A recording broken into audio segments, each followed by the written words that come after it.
খবরদার কেউ একা একা ইফতারি করবেন না। একা ইফতারি করেন নাকি আপনারা? একসাথে। আল্লাহর হাবিব সাল্লাল্লাহু আলাইহি ওয়াসাল্লাম বললেন, কেউ যদি কাউকে ইফতারি খাওয়ায়, যিনি খাওয়ালো উনি রোজা রেখে যেই সওয়াব, খাওয়ানোর কারণে ওই সওয়াব। সাহাবারা বললেন, ইয়া রাসূলুল্লাহ, ইফতারি খাওয়ানোর মতো পয়সা তো আমাদের নাই।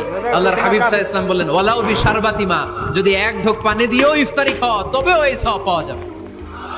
ওয়ালাউ বিআযকা চিলাবান, এক ঢোক দুধ দিয়ে খাওয়ালো। ওয়ালাউ বিতামরা, একটা খেজুর দিয়ে ইফতারি করালো, এই সওয়াব। সুবহানাল্লাহ পড়েন।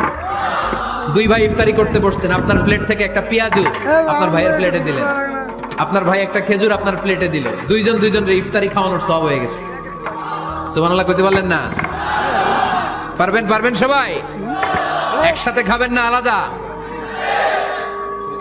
আল্লাহর হাবিব সাল্লাল্লাহু আলাইহি ওয়াসাল্লাম খেতে বসলে কখনো খাবারের বদনাম করতেন না। সহিহ বুখারীর হাদিস, মা আবা রাসূলুল্লাহ সাল্লাল্লাহু আলাইহি ওয়াসাল্লাম তুআমান কত্তু, কখনো খাবারের বদনাম করেন নাই।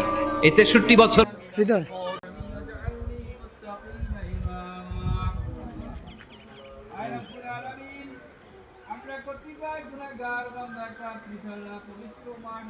পাঁচজন